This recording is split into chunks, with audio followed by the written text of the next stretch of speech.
नमस्कार, तत्वबोध सत्संग में आपका स्वागत है। इस सत्संग में हम अध्यात्म से संबंधित विषयों और आए हुए प्रश्नों पर चर्चा करते हैं। आप में से किसी का प्रश्न है तो आप बोलकर या लिखकर भी पूछ सकते हैं। अजित जी का प्रश्न है, ज्ञान मार्ग में भगवान क्यों नहीं है? क्या ज्ञान मार्ग एक नास्तिक मार्ग है? कह सकते हैं ज्ञान मार्ग एक प्रकार से नास्तिक मार्ग है, क्योंकि भगवान के विषय में यहाँ पर बात नहीं की गई है। ज्ञान मार्ग में या किसी दूसरे मार्ग में, अध्यात्म के मार्ग पर जब साधक साधना करता है तो उसका अंतिम लक्ष्य स्वयं को जानना होता है, और स्वयं को जानने के मार्ग में अलग अलग मार्गों के माध्यम से एक साधक ये जान पाता है कि सत्य क्या है। और भगवान शब्द जहाँ पर किसी साधना में प्रयोग किया जाता है या भगवान की परिकल्पना है, तो वहाँ पर वो एक भिन्न प्रकार का मार्ग है। भक्ति मार्ग कह सकते हैं एक प्रकार से, जहाँ पर साधक एक आराध्य के प्रति भक्ति भाव रखता है और साधना करता है, पूर्ण रूप से समर्पित होता है। और ज्ञान मार्ग जबकि स्वतंत्र मार्ग कह सकते हैं एक प्रकार से, गुरु केवल संकेत करता है, क्योंकि ज्ञान मार्ग पर जो साधक आते हैं वो पहले से ही इस स्तर पर होते हैं कि उनको सीधा यदि बता दिया जाए तो सत्य को तर्क और अनुमान के आधार पर वो समझ पाने में सक्षम होते हैं। भगवान शब्द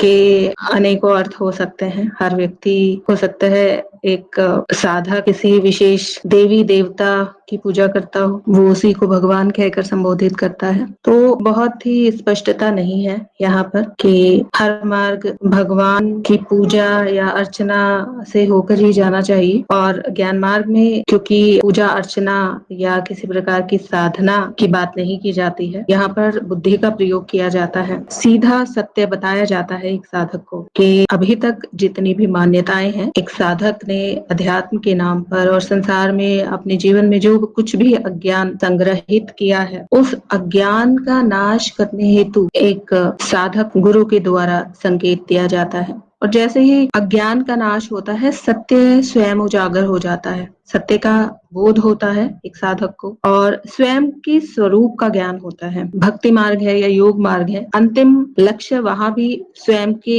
स्वरूप को ही जानना होता है, परंतु उन मार्गों में वर्षों की साधना लगती है। और ज्ञान मार्ग के लिए हर व्यक्ति तैयार नहीं होता है। हर व्यक्ति की बुद्धि इतनी तीव्र नहीं होती है कि सीधा संकेत करते ही उसको सत्य का बोध हो जाए और बुद्धि द्वारा वो जान पाए कि जो कुछ जाना और समझा गया है जीवन में वो सब मिथ्या है, असत्य है। तो हर व्यक्ति ये बात समझ पाने में सक्षम नहीं होता है। इसलिए दूसरे मार्गों से होते हुए एक साधक हो सकता है साधना करे, और फिर वर्षों की साधना या जन्मों की साधना के पश्चात धीरे धीरे उसको उसके चित्त का शुद्धिकरण जब होता है, अंत में वो सत्य को जान पाता है। तो आवश्यकता नहीं है ज्ञान मार्ग में भगवान की परिकल्पना की, और क्योंकि यहाँ पर सीधा बता दिया जाता है, क्योंकि आस्था आधारित मार्ग नहीं है। अधिकतर जब आस्था की बात आती है तो उसमें एक प्रकार का बस मान लेने वाली बात होती है, विश्वास होता है, भावना पर आधारित होती है आस्था। जबकि यहाँ पर भावना का प्रयोग नहीं किया जाता है, यहाँ पर बुद्धि का प्रयोग किया जाता है। बुद्धि के द्वारा तर्क और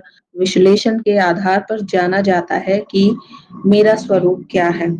इसलिए यहाँ पर आवश्यकता नहीं है किसी भी प्रकार के आलंबन की, सहारे की, केवल गुरु की आवश्यकता है। गुरु के संकेत से सब हो जाता है। और ज्ञान मार्गी साधक केवल कुछ ही दूरी पर होता है। स्वयं के स्वरूप को जानने से बहुत ही जल्दी हो जाता है ये सब, जबकि दूसरे मार्गों में हो सकता है वर्षों की साधना के बाद ये बात समझ आए कि जो कुछ भी है वो चित्त द्वारा रचित एक माया ही है, और बिल्कुल अंत में ये बात समझ में आती है कि ये वास्तव में माया ही है। इन्होंने आगे कहा है, स्वामी विवेकानंद जी जो अद्वैत मत के अनुयायी थे, उनके गुरु रामकृष्ण परमहंस दक्षिणेश्वर काली मंदिर के पुजारी थे। उन्होंने कहा था भगवान साकार भी होता है और निराकार भी होता है। बिल्कुल सही कहा गया है ये। भगवान कहें या ब्रह्मन कहें, उसके अनेकों नाम हो सकते हैं और जो कुछ साकार है वो उस ब्रह्मन का ही रूप है। और रामकृष्ण परमहंस की बात करें तो वो माँ काली के भक्त थे और लेकिन स्वयं के स्वरूप को जानने के लिए उनके गुरु द्वारा ये निर्देश दिया गया था कि उनको इससे आगे बढ़ना है। जो देवी का स्वरूप वो देखते थे अपने ध्यान में, उसको भी खंडित करने के लिए उनको कहा गया था और जब वो ऐसा कर पाने में अक्षम थे तो गुरु द्वारा उनको उपाय बताया गया था और वो उपाय करने के बाद ही वो उससे आगे बढ़ पाए थे। देवी में आस्था उनकी बनी रही, परंतु अंतिम लक्ष्य जो होता है एक साधक का, वो स्वयं के स्वरूप को जानना ही होता है। ये पड़ाव हो सकते हैं एक साधक की साधना में कि साकार रूप की पूजा अर्चना के द्वारा वो अंत में पहुंचता तो वही है जो एक साधक का लक्ष्य होता है। तो जो कुछ भी है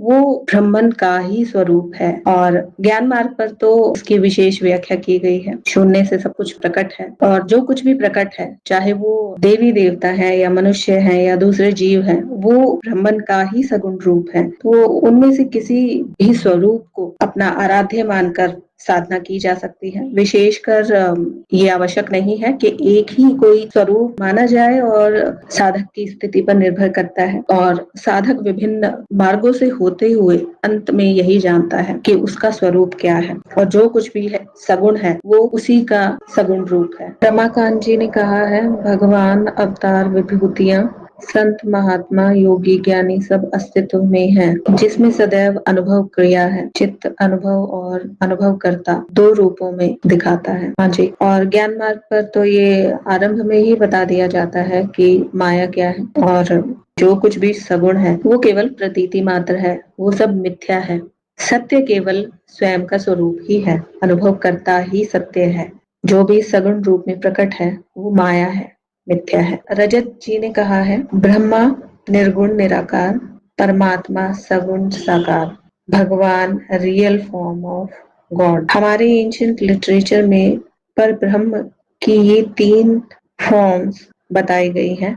ज्ञान मार्ग ब्रह्मा और उसकी शक्ति माया को जानने की कोशिश करते हैं, ऐसा बताया गया है। योगी परमात्मा की उपासना करता है, भक्त भगवान की। आप वही बात कह रहे हैं जो अभी हम यहाँ पर चर्चा कर रहे हैं। जो कुछ भी है वो एक ही है, ब्रह्मन। यहाँ पर बस विभिन्न प्रकार के शब्दों का आपने प्रयोग कर लिया है, परमात्मा या फिर भगवान और भी अनगिनत रूप जो भी हैं, वो उस एक ब्रह्मन के ही रूप हैं। और ज्ञान मार्ग पर एक साधक को ये सीधा बता दिया जाता है, पहले ही दिन बता दिया जाता है। लेकिन हर व्यक्ति ज्ञान मार्ग पर जो एक संकेत दिया जाता है, उस संकेत को समझ पाने में सक्षम नहीं होता। ये बुद्धि प्रधान मार्ग है। बुद्धि कुशाग्र होनी चाहिए, बहुत शुद्ध बुद्धि होनी चाहिए, तब जाकर एक साधक इस बात को पकड़ पाता है।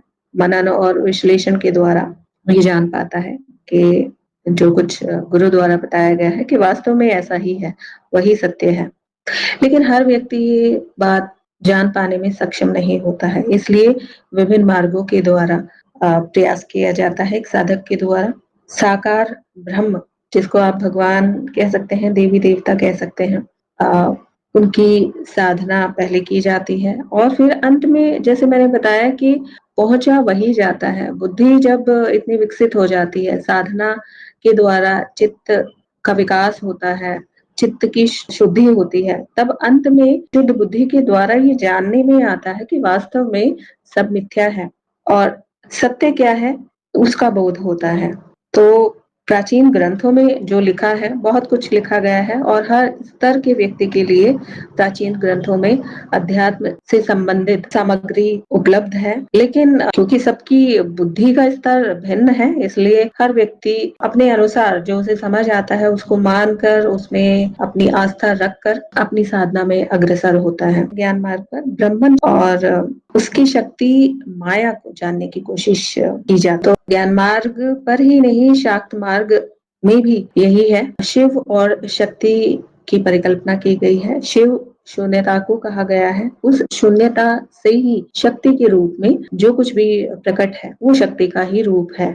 स्पष्टता से यहाँ पर बताया गया है, सीधा कहानियों के माध्यम से नहीं बताया गया है। जबकि आप शाक्त मार्ग में देखें, यहाँ बहुत सारे प्राचीन ग्रंथ हैं, उनमें सीधी बात नहीं कही गई है, कहानियों के माध्यम से बातें बताई गई हैं। परिणाम ये हुआ है कि उन कहानियों के पात्रों को ही सत्य मानकर उस कहानी में जो बात बताई गई है, कहानी के माध्यम से जो ज्ञान दिया गया है, उसको ना समझकर कुछ और ही समझ लिया गया है। तो हर प्रकार से बात अंतिम यही है कि एक ही है, एक ही ब्रह्म या ब्रह्मन है, शून्यता है, जिससे सब कुछ प्रकट है। वो प्रकट अनुभव ही है, यहाँ पर अनुभव कहा गया है, और आप उसको सगुण संसार जगत या सगुण ब्रह्म कह सकते हैं। जी नमस्ते। नमस्कार जी एक्चुअली मैं अपने बारे में बताना चाहूँगा। मैं अभी 30 वर्ष का हूँ और लगभग मैं जब 8 साल का था तो बचपन से ही मेरा स्पिरिचुअलिटी में बहुत ज़्यादा रुझान था, है ना। जैसे मैंने तरुण जी के वीडियो मैंने देखे और बहुत ईजिली मुझे समझ में आए। मैं बचपन से बहुत ही ज़्यादा इंटेलिजेंट था। मेरे फ्रेंड्स वगैरह काफ़ी अच्छी जॉब्स में हैं, लेकिन मुझे किसी के अंडर में काम करना या फिर मुझे आज़ादी चाहिए थी और मैं स्पिरिचुअलिटी में अपना मुझे स्पिरिचुअलिटी से बहुत ही लगाव था। बचपन ज्ञान तो मुझे ठीक है कि जैसे जो गुरुजी ने बताया वो पूरा प्रॉपर समझ में आता है। ये जो अनुभव क्रिया है, जो चेंज हो रहा है, वो माया है, ये सब मैंने त्रिदिवसीय किया हुआ है, पूरा क्रिस्टल क्लियर हुआ है। लेकिन एक तरीके से मैंने ये देखा कि जैसे जब मैंने आध्यात्मिक लिटरेचर्स काफ़ी पढ़े हैं, डीप उनको समझा है, तो मैंने देखा जब से आदि गुरु शंकराचार्य जी का जो अवतरण हुआ, जिन्होंने हिंदू धर्म की स्थापना करी, तो उसके बाद से एक तरीके का नास्तिकवाद फैल गया एक तरीके से। और मैं काफ़ी जितने भी बहुत बड़े बड़े सेंट्स हुए हैं, संत हुए हैं ऋषिकेश, हरिद्वार या वृंदावन में, और सदगुरु को भी मैंने फॉलो किया है, तो मैंने ये पाया कि एक तरीके से एक अलग अलग लोग, इतनी सारी स्पिरिचुअल संस्थाएं हैं, 50 प्लस से ज्यादा संस्थाएं, मैंने सबको स्टडी किया कि अलग इंडिविजुअली भी सब सही है, लेकिन कोई लोगों में सर्व समावेशी नहीं है।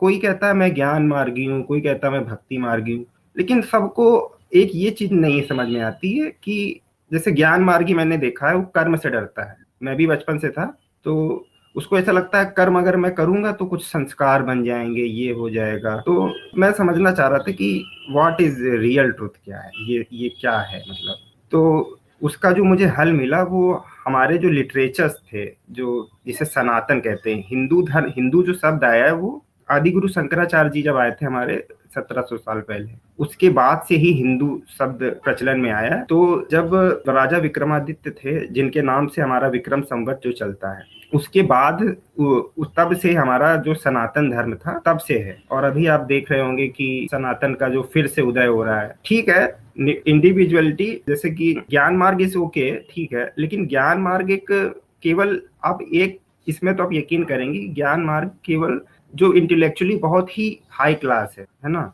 वो समझ सकता है। लेकिन इसके लिए आप ये नहीं कह सकते कि भक्ति किसी के लिए काम नहीं करेगी, या योग किसी के लिए। योग के लिए हम आपको सबसे अच्छा बता देते हैं एग्जाम्पल, ये जो पतंजलि के हमारे जो स्वामी रामदेव हैं, है ना।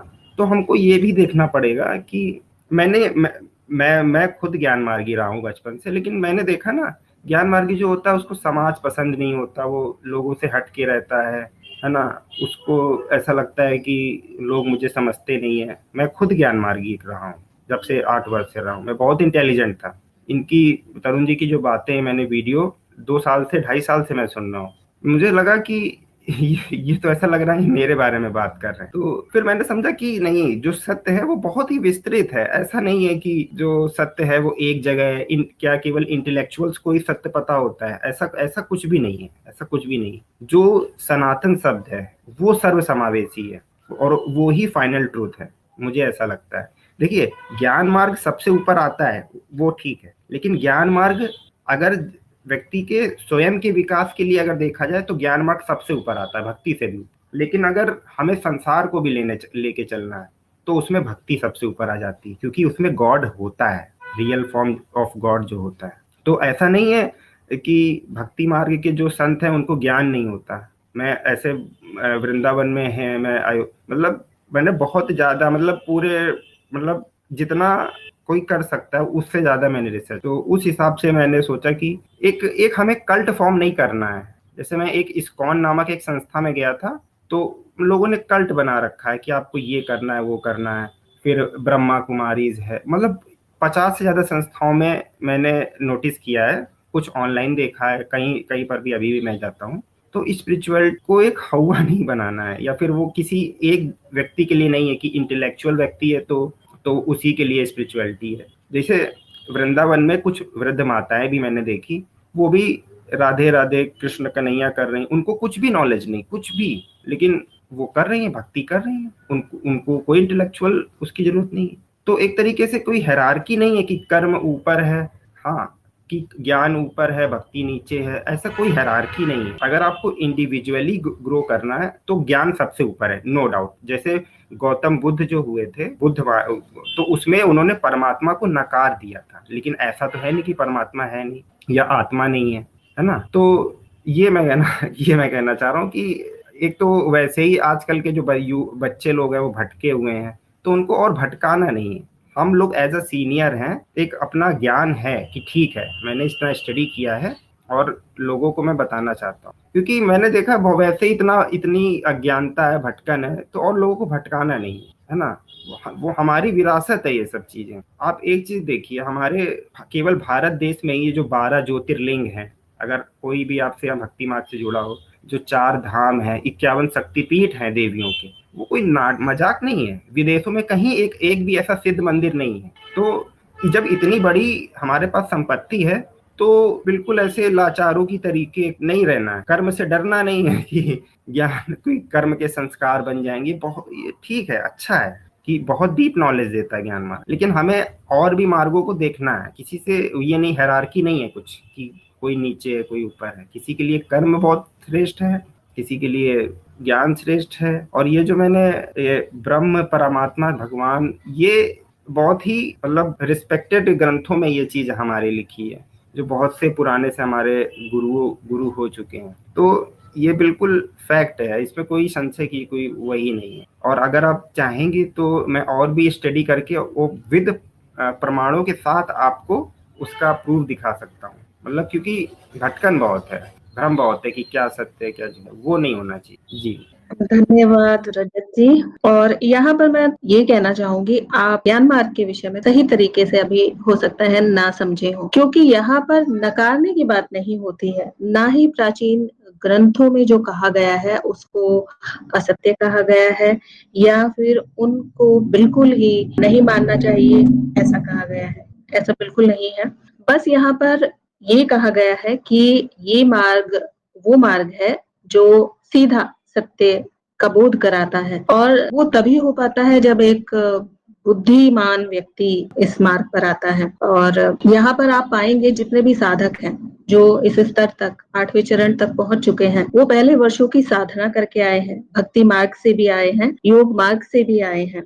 तो ऐसा नहीं है कि सीधा उठ के कोई बहुत ही वैज्ञानिक या बहुत ही इंटेलेक्चुअल व्यक्ति यहाँ पर सीधा आ गया है, जो कि ग्रंथों को नहीं मानता, देवी देवताओं को नहीं मानता, भगवान को नहीं मानता, और सीधा यहाँ आकर उसने ज्ञान को प्राप्त किया है और बाकी सबको नकार दिया है। ऐसा नहीं है। हम सभी साधक यहाँ पर विभिन्न मार्गों से साधना करके आए हैं, लेकिन एक आध्यात्मिक साधक की जो एक प्यास होती है, उसको जानना होता है सत्य कि मैं कौन हूँ, मेरा स्वरूप क्या है, उसकी दिशा में विभिन्न प्रयास किए जाते हैं। एक व्यक्ति बहुत ही भावनात्मक व्यक्ति है, तो वो उसको आप तर्क और अनुमान के आधार पर कुछ बात समझाने का प्रयास करेंगे तो हो सकता है ना समझ आए। तो उसके लिए भक्ति मार्ग सर्वोत्तम है। उसे एक इष्ट या भगवान की पूजा अर्चना या उस पर आस्था रखकर वो वहां पर अपनी साधना कर सकता है, और वही मार्ग उसके लिए सर्वोत्तम है।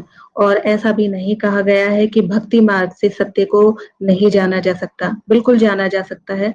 योग मार्ग से भी सत्य को जाना जा सकता है, लेकिन भक्ति मार्ग, जिस प्रकार की भक्ति हम प्राचीन पुस्तकों में पढ़ते हैं, ग्रंथों में पढ़ते हैं, जैसे मीराबाई हैं या रामकृष्ण परमहंस हैं, उस प्रकार की भक्ति विरले ही देखने को मिलती है। परंतु यदि ऐसी भक्ति है तो कोई संदेह नहीं है, एक साधक अंतिम सत्य तक पहुंच ही जाता है। तो यहाँ पर ना तो ग्रंथों को नकारा जाता है, ना ही किसी और बात को नकारा जाता है। यहाँ पर सब कुछ स्वीकार किया जाता है, मैं आपको ये बताना चाहूंगी। और यदि बुद्धि प्रधान मार्ग कहा जाता है तो ऐसा नहीं है कि सभी बुद्धिमान व्यक्ति कर्म से डरते हैं, बल्कि मैं ये कहना चाहूंगी वो एक सामान्य व्यक्ति से कहीं अधिक कार्य करने में सक्षम होते हैं। जितने भी साधक यहाँ पर जिनका कार्यक्रम पूर्ण हो चुका है, जिनको आत्मज्ञान हुआ है और उस आत्मज्ञान होने के बाद जो प्राचीन ग्रंथ हैं, उनमें क्या लिखा है, वो और अधिक स्पष्टता से समझ आता है। मैंने भी ग्रंथ पढ़े हैं, पहले पढ़े हैं और ऐसे ही साधना कई मार्गों पर साधना की है, लेकिन जिस स्पष्टता से मुझे आत्मज्ञान होने के बाद वो बातें समझ में आई हैं, वो पहले कभी नहीं आई थी। तो ज्ञान मार्ग स्वयं के स्वरूप का बोध कराता है और वो बोध होने के बाद कुछ भी नकारने के लिए कुछ है ही नहीं, क्योंकि जो कुछ भी है वो उसी का रूप है और यहाँ पर कर्ता का तो कोई कर्ता है ही नहीं। यहाँ पर जो कुछ हो रहा है स्वतः ही हो रहा है, बल्कि एक ज्ञान मार्गी जिसको आत्मज्ञान हुआ है वो अपने सभी कर्म करते हुए भी कर्ता भाव से परे होता है। और संस्कार तो अहम भाव के कारण बनते हैं। जब कर्ता भाव के साथ कोई कार्य किया जाता है तब संस्कार बनते हैं। और ये बात भली भांति यहाँ पर शुरू में ही बता दी जाती है कि कर्ता मैं नहीं हूँ, और वो अपरोक्ष अनुभव से सब कुछ पता चलता है, उसका बोध होता है कि वास्तव में कार्य स्वतः ही हो रहे हैं। तो नकारा नहीं जाता है, और बल्कि विभिन्न साधक जो इस मार्ग पर आते हैं और ऐसा लगता है कि वो अभी इस मार्ग के लिए तैयार नहीं है। वो कोई व्यक्ति हो सकता है भक्ति मार्ग के लिए अधिक उपयुक्त हो, या फिर योग मार्ग के लिए बहुत अच्छी उसकी साधना हो सकती है, तो उस मार्ग पर उस साधक को भेज दिया जाता है। ऐसा नहीं कहा जाता है कि इस मार्ग के योग्य नहीं हो, उल्टा यहाँ पर ऐसा कहा जाता है कि एक साधक की क्षमता क्या है उसको जानकर जो उसके लिए उपयुक्त है उसको उस प्रकार की साधना के लिए निर्देश दिया जाता है। और कोई भी साधना छोटी या बड़ी नहीं है, कोई भी मार्ग छोटा या बड़ा नहीं है। विभिन्न जितने भी पंथ हैं या जितनी भी धाराएं हैं अध्यात्म से संबंधित, भले ही उनमें मतभेद और वो रहेंगे क्योंकि विचारधाराएं अलग अलग हैं लोगों की, परंतु फिर भी अंतिम सत्य एक ही है और ये जानना सभी साधकों के लिए बहुत आवश्यक है। उपनिषदों में जो ज्ञान दिया गया है उसी ज्ञान का निचोड़ ज्ञान मार्ग पर है, परंतु वो बहुत ही गूढ़ भाषा में लिखा गया है या फिर बहुत सीधा नहीं उसमें बताया गया है। बस यहाँ पर प्रयास ये किया गया है उसको बहुत ही विस्तार से और स्पष्ट भाषा में बताया गया है। तो ग्रंथों का सार कह सकते हैं ज्ञान मार्ग पर यहाँ पर सरल भाषा में उपलब्ध कराया गया है, और किस साधक को यहाँ पर कंपेल नहीं किया जाता कि तुम ज्ञान मार्गी हो तो तुम्हें ये नहीं करना, या फिर हमारा ही एक कल्ट है कि इससे अलग तुम्हें नहीं जाना है। यहाँ के जो मूलभूत नियम है ज्ञान मार्गी होने के, साधक होने के, वही इस मार्ग की सुंदरता है। यहाँ पर सबसे पहले संपूर्ण स्वतंत्रता की बात की जाती है। एक व्यक्ति जो बंधा हुआ है मान्यताओं में, प्रथाओं में, पहले उसको जानने की ओर संकेत किया जाता है कि उसको जाने वो व्यक्ति, और फिर वो देखे वो कहाँ पर है, वो किस बात में विश्वास कर रहा है, वो सत्य है या नहीं। सत्य को जानने के बाद व्यक्ति स्वतंत्र है, उसको जो कुछ भी करना है। रजत जी, मैं वृंदावन में रहती हूँ और मैं 20 साल से भक्ति मार्ग से जुड़ी हुई हूँ।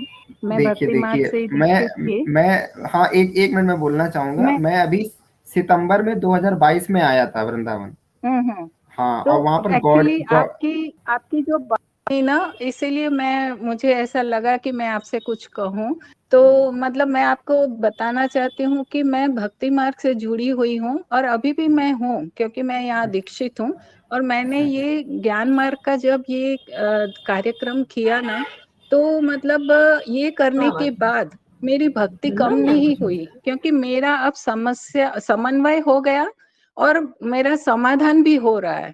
मैं उससे ऐसा नहीं लग रहा है कि मैं कहीं अलग चली गई हूँ, मैं अलग धारा में जुड़ गई हूँ, ये छूट गया है, ऐसा नहीं हो रहा है। आप ये जो ज्ञान दीक्षा कार्यक्रम जो बता रही हैं ना मीनाक्षी जी, आप वो एक बार आप स्टार्ट करेंगे और आप जब उसमें आगे बढ़ेंगे और जब आप माया को जानेंगे और सभी पहलुओं को जब आप देखेंगे ना, तो उसमें सारा आपका समस्या और समाधान होना लगेगा और सब कुछ समन्वय हो जाएगा।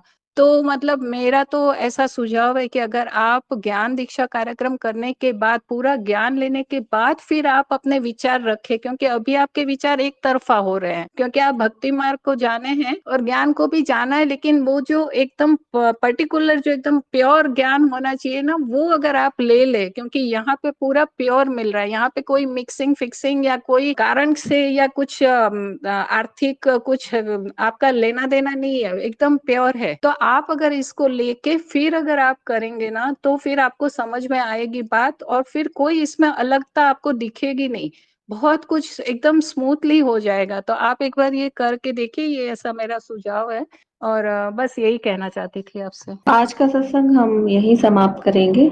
सत्संग से जुड़ने के लिए